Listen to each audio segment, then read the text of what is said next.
تاریک‌ترین افسانه‌ها قسمت دوم. هزاران سال قبل از به دنیا آمدن پسر مریم. صدای وزش باد در پهنه بیابان همه جا رو فرا گرفته بود. شنریزه ها گاه از بالای تل ماسه ها به پایین می‌خزیدند. گاه و بیگاه زوزه‌ای در دور دست که شاید انعکاس صدای باد در پهنه تاریک بیابان بود، یا شاید صدایی از اهریمنی در حال پرسه زدن. خیزش. اما در این فضای رعب‌انگیز و ترسناک، جایی در میانه این شنها، جایی که تا چشم کار میکرد دریایی از ماسه بود، دریایی از طوفان و شبح‌هایی که گاه و بیگاه رخ نشون میدادن، نوری پیدا بود. نور از بلندترین برج به همه بیابان خیره شده بود. برجی احاطه شده در گنبدی جادویی و محصور شده با دیوارهای خشت و گلی بلند و نگهبانانی همیشه بیدار. اما درون این قلعه جادویی هیاهویی دیگر برپا بود. خبری از صدای باد یا زوزه اهریمن یا اشباح نبود. سراسر شادی و سرور. امشب شب مهمی بود و مراسم در نیمه شب آغاز می شد. مراسمی کهن، مراسمی که در اون آخرین مبارز، نگهبان آتش، جنگجوی روشنایی، آتروپات، هدایای خودش رو از مخای سگانه دریافت می کرد و این مقدر شده بود. پس از دروازه های چوبی بلند و محکم و جادویی، جاده سنگ فرش شده که دو طرفش دو ردیف درختان سرسبز، جویهای آب و صدای پرندگان احاطه شده بود، به میدان اصلی می رسیدیم. انتهای این جاده سنگ فرش شده به قلعه اصلی می رسید، جایی که با نیم نگاهی به بالا گنبد جادویی ارغوانی رو می دیدی که طلایه های روشنیش نور ملموسی به محیط میداد و در بالاترین قسمت برجی بلند و آتشکده مقدس بود که شعله بزرگ از ازل اونجا روشن بود و نور این شعله مقدس روشنگر راه مردان و زنانی بود که گاه و بیگاه در این بیابان ترسناک گم می شد. پس از رسیدن به میدان اصلی که با حوضهای چند لایه و فواره‌های زیبا و مجسمه‌هایی فوق‌العاده مقدس پوشیده شده بود، جاده سنگ فرش شده به گرداگرد قلعه اصلی میچرخید. اما جایی که ما میریم جایی در روبروی شماست.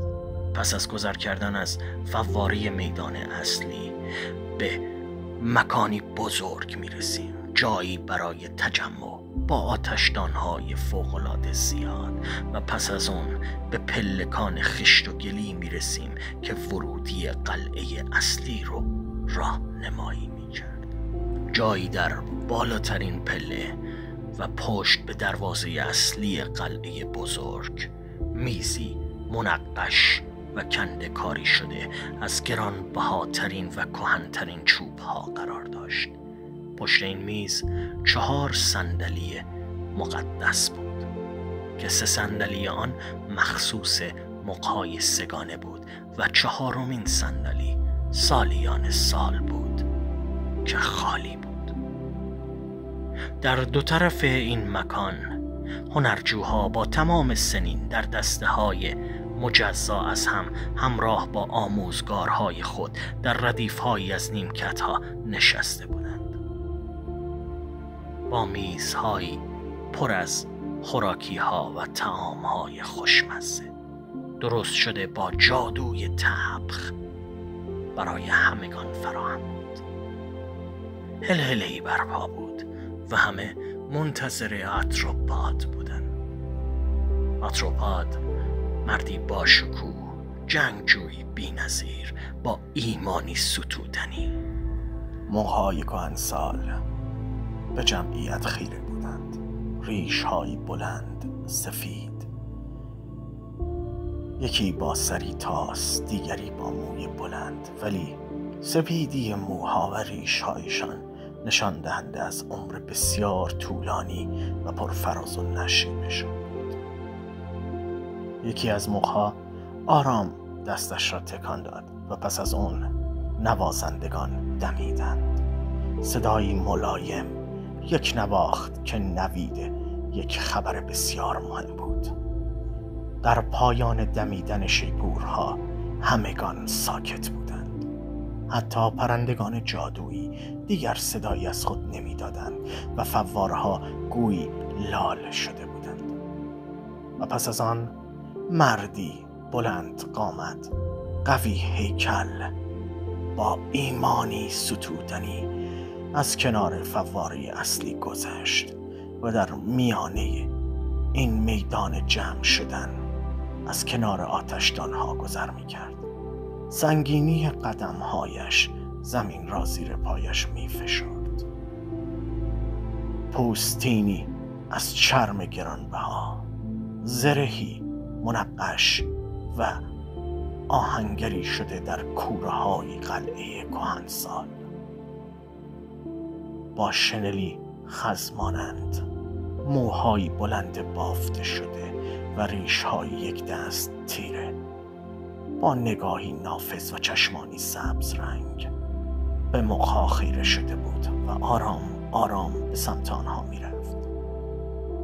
هنرجوهای جوان، کوچک بزرگ، با حسرتی از ته دل به این جنگجوی افسانه‌ای نگاه می کردند. شاید در دل آرزوی این رو داشتند که جای آتروپاد باشند. اما زخم‌های کوچک و بزرگ در صورت و دست‌ها و تن آتروپاد نوید مسیر سخت و دردناکی رو میداد. چند گام مانده به پلکان اصلی، آتروپاد ایستاد. روی یک زانو به زمین نشست و دست راستش را محکم بر سینه کوبید. صدای این کوبش رعشه‌ای در زمین و زمان قلعه انداخت. او همچنان در چشمان مقایسگان خیره بود و فقط آتروپاد توان نگاه کردن خیره به چشمان استادان خیش را داشت. پس از آن، موقعی که در میانه نشسته بود، دستش را به نشانه آزادی تکان داد و آتروپاد روی دو پا ایستاد. زیبایی زرهش و ترکیب صورت و اندامش خیره کننده بود. موقع کهنسال به آرامی پشت میز ایستاد، با نگاه نافذ و چشمان عقابی خودش تمام حصار و محیط را از نظر گذراند و پس از آن چشمانش را در چشمان آتروپاد گره کرد. لبخندی از رضایت روی لب هر سه موقع اعظم بود، گویی به ساخته و پرداخته سالیان دراز خود می نگریستند، به ثمره این درخت کهنسال و به نتیجه تلاش شبانه روزی. موقع با صدای گرفته‌ای سخنانش را اینگونه شروع کرد: اکنون که همگان یک بار دیگر در سلامتی کامل گرداگرد هم جمع شدیم و این گرد همایی را مدیون لطف ایزد یکتا هستیم، سپاس گذاریم. همه جمعیت یک صدا با هم گفتند: سپاس گذاریم ایزد یکتا. موقع اعظم دوباره به سخنان خودش ادامه داد: امشب برای بار 13 گرداگرد هم جمع شدیم تا آخرین جنگجوی آتش و نگهبان مقدس را برای مسیر پرفراز و نشیب خودش تجهیز و بدرقه کنیم.